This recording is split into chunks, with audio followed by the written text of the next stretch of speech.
দক্ষিণ এশিয়ার আকাশে এখন নতুন সূর্যোদয়ের ইঙ্গিত।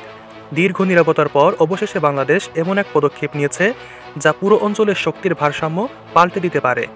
4টি দেশ থেকে একযোগে যুদ্ধবিমান ও হেলিকপ্টার কেনার আলোচনা চলছে, আর এই খবরেই ভারতের গণমাধ্যমে লেগেছে হুলস্থুল।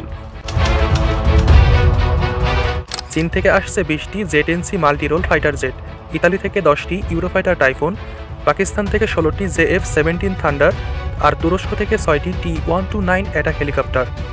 এই 4 দেশের ক্রয় পরিকল্পনা সফল হলে বাংলাদেশ বিমান বাহিনীর শক্তি এক নতুন উচ্চতায় পৌঁছাবে। বিগত 1 দশক ধরে বাংলাদেশ সামরিক শক্তি বৃদ্ধির ক্ষেত্রে ছিল প্রায় স্থবির। তৎকালীন সরকার ভারতকে খুশি রাখতেই প্রতিরক্ষা খাতে বড় কোনো উন্নয়ন করেনি, কিন্তু এখন সময় পাল্টেছে।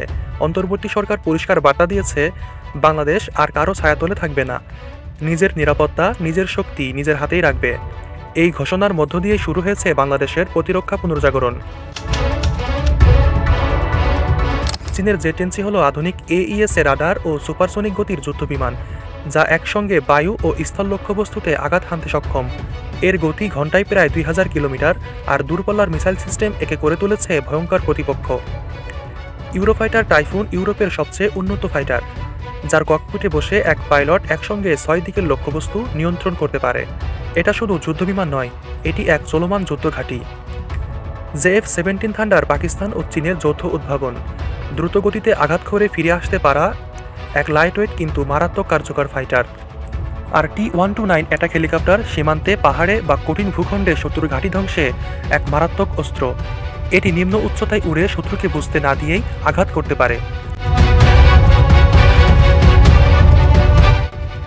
এই সব বিমান যুক্ত হলে বাংলাদেশ পাবে এক দ্বিস্তরীয় আকাশ প্রতিরক্ষা ব্যবস্থা।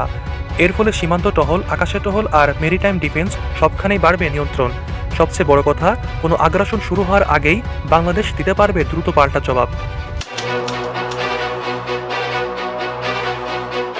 এই খবর প্রকাশের পর ভারতের গণমাধ্যমে যেন আগুন জ্বলে উঠেছে।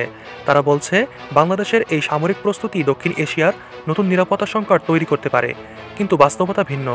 বাংলাদেশ কারো বিরুদ্ধে অস্ত্র তুলছে না, বরং নিজেকে রক্ষার জন্য প্রস্তুত হচ্ছে। আমাদের একটাই নীতি, শান্তি চাই কিন্তু দুর্বলতা নয়। তবে যুদ্ধবিমান কেনাই শেষ নয়। প্রয়োজন শক্ত অবকাঠামো, আধুনিক রাডার সিস্টেম, দক্ষ পাইলট আর বিশ্বমানের রক্ষণাবেক্ষণ। বাংলাদেশ ইতিমধ্যেই এসব খাতে বিনিয়োগ শুরু করেছে। চট্টগ্রাম, কক্সবাজার ও রাজশাহীতে তৈরি হচ্ছে নতুন এয়ারবেস ও ট্রেনিং সুবিধা, যেখানে ভবিষ্যৎ এয়ারফোর্স তৈরি হবে নতুন প্রজন্মের বীরদের হাত ধরে। বাংলাদেশ আজ বুঝে গেছে, স্বাধীনতা কেবল পতাকা নয়, স্বাধীনতা মানে নিজের নিরাপত্তা নিজের হাতে রাখা। যে জাতি একদিন যুদ্ধ করে দেশ স্বাধীন করেছে, তারা জানে প্রয়োজন হলে আবারও আকাশে নিজেদের সুরক্ষা গড়ে তুলবে। এটাই বাংলাদেশ, অদম্য ও আত্মবিশ্বাসী।